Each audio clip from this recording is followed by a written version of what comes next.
എല്ലാവർക്കും പുതിയൊരു റെസിപ്പി വീഡിയോയിലേക്ക് സ്വാഗതം. ഇന്നത്തെ റെസിപ്പി പെട്ടെന്ന് തന്നെ ചെയ്തെടുക്കാൻ പറ്റുന്ന നമ്മുടെ കയ്യിലുള്ള വെജിറ്റബിൾ വെച്ച് ചെയ്യാൻ പറ്റുന്ന നല്ലൊരു പുലാവിൻ്റെ റെസിപ്പിയാണ്. നമ്മുടെ പുലാവിന് വേണ്ട റൈസാണിത്, ബസ്മതി റൈസ്. ഞാൻ നന്നായിട്ടൊന്ന് വാഷ് ചെയ്തതിന് ശേഷം അരമണിക്കൂർ വെള്ളത്തിൽ കുതിർത്ത് വെച്ചു. അതിന് ശേഷം ഊറ്റി വെച്ചിരിക്കുന്നതാണ്. 3 ഗ്ലാസ് അരിയുണ്ട്. അതിന് പാകത്തിനുള്ള വെള്ളമാണിത്. വെള്ളം ഇരട്ടി വെള്ളമാണ് എടുക്കേണ്ടത്. ഇതിൽ 4 ഗ്ലാസ് നമ്മൾ സാദാ വെള്ളവും പിന്നെ 2 ഗ്ലാസ് പാലുമാണ് എടുത്തിട്ടുള്ളത്. പശുവിൻ പാല്. നമുക്ക് ഈ പാലിന് പകരം തേങ്ങാപ്പാൽ ചേർത്ത് കൊടുക്കാം. ഇനി പകുതി തേങ്ങാപ്പാൽ പകുതി വെള്ളം അങ്ങനെയാവാം.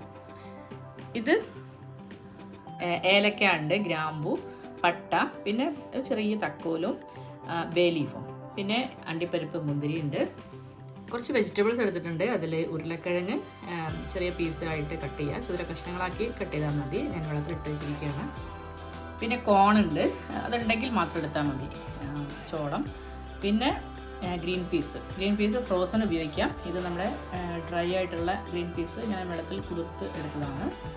ഇഞ്ചി വെളുത്തുള്ളി പേസ്റ്റ് വേണം. പിന്നെ കോളിഫ്ലവറും കുറച്ച് മതി, ഒരുപാടൊന്നും വേണ്ട. എല്ലാ വെജിറ്റബിൾസും കുറഞ്ഞ അളവിൽ മാത്രം എടുത്താൽ മതി. ഇത് കൂണാണ്, അത് ബ്രൗൺ കളർ മഷ്റൂം.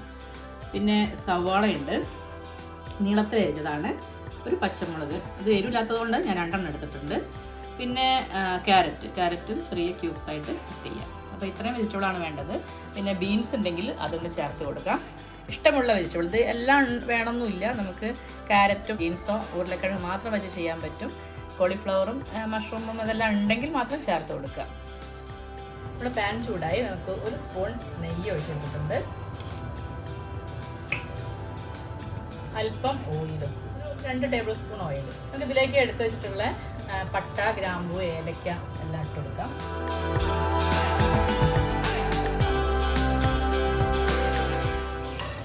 ഇത് നന്നായിട്ടൊന്ന് മൂത്ത് നല്ല മണം വരണം.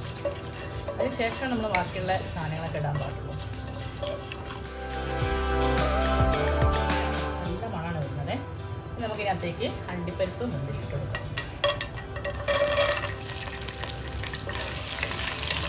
അതിലുള്ള മുന്തിരി ഒന്ന് വീർത്ത് വരട്ടെ. അതിന് ശേഷം നമുക്ക് സവാള ചേർത്ത് കൊടുക്കാം. ഇത്രയും നമ്മുടെ മുന്തിരിയൊക്കെ പാകമായിട്ട് വന്നിട്ടുണ്ട്. ഇതിലേക്ക് സവാള. അപ്പോൾ സവാള ഇട്ടതിന് ശേഷം നമുക്ക് നന്നായിട്ട് ഇതൊന്ന് വഴറ്റിയെടുക്കണം.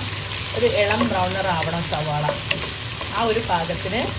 അതിന് ശേഷമാണ് നമ്മളിനി ബാക്കിയുള്ള വെജിറ്റബിൾസ് ഒക്കെ കൊടുക്കുക.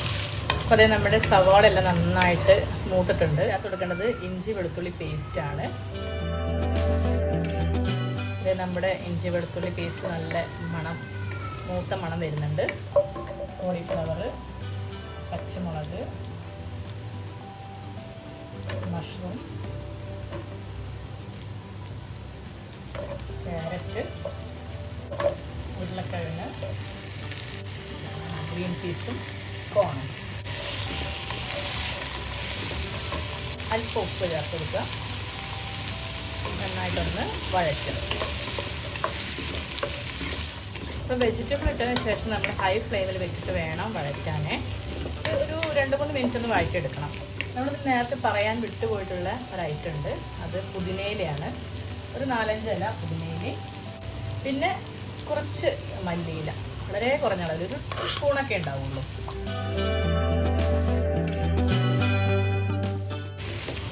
ഇതൊന്ന് നന്നായിട്ടൊന്ന് വഴറ്റുക.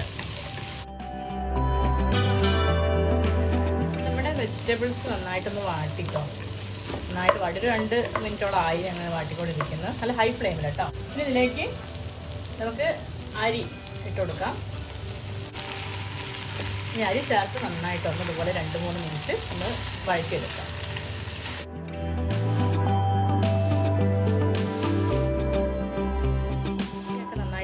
പാകമായിട്ടുണ്ട്. ഇനി 2-3 മിനിറ്റ് ഇതേ തുടർച്ചയായിട്ട് ഇളക്കിക്കൊണ്ടിരിക്കുകയായിരുന്നു. ഇതിനകത്തേക്ക് നമുക്ക് വെള്ളം ഒഴിച്ചു കൊടുക്കാം. നമ്മൾ അളന്ന് വെച്ചിരിക്കുന്ന വെള്ളമാണ്. കൂടെ തന്നെ പാലും.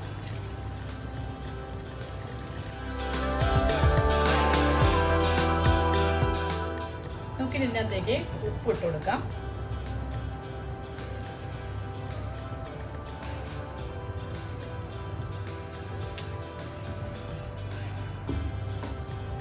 അപ്പോൾ ഞാൻ അതേ പാകത്തിന് ഉപ്പെല്ലാം ഇട്ടിട്ടുണ്ട്. ഇനി നമുക്കിത് അടച്ചു വെച്ചിട്ട് വേവിക്കാം.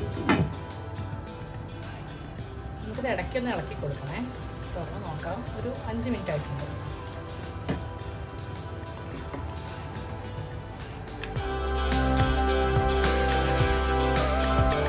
അരിയുടെ ലെവലിൽ വെള്ളം വന്നു കഴിഞ്ഞാൽ ജസ്റ്റ് ഒന്നും കൂടെ ഉപ്പ് ചെക്ക് ചെയ്യണേ.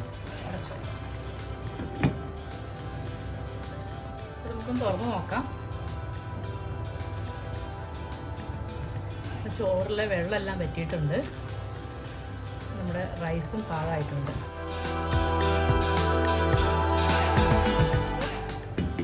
ഞാൻ തീ ഓഫ് ചെയ്തിട്ട് മൂടി വെച്ചിരിക്കാം. ഇനി ഇത് ഒന്ന് ചൂടാറിയതിന് ശേഷമാണ് നമ്മൾ മെല്ലെ ഒന്ന് ഇളക്കി കൂടെ ചെയ്തിട്ടുണ്ടെങ്കിൽ ഈ ചോറെല്ലാം പൊട്ടിപ്പിടിക്കും.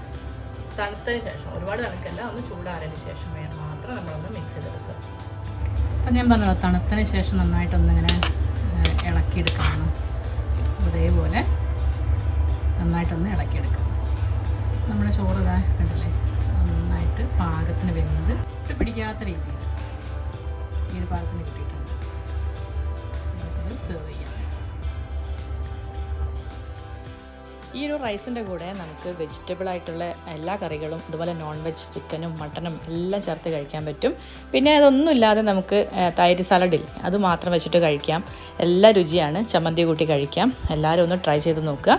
ഈ റെസിപ്പി ഇഷ്ടപ്പെട്ടിട്ടുണ്ടെങ്കിൽ ലൈക്ക് ചെയ്യാനും അതുപോലെ ചാനൽ സബ്സ്ക്രൈബ് ചെയ്യാനും മറക്കല്ലേ. ഇനി പുതിയൊരു റെസിപ്പി വീഡിയോ ആയിട്ട് കാണുന്നത് വരെ എല്ലാവർക്കും നന്ദി.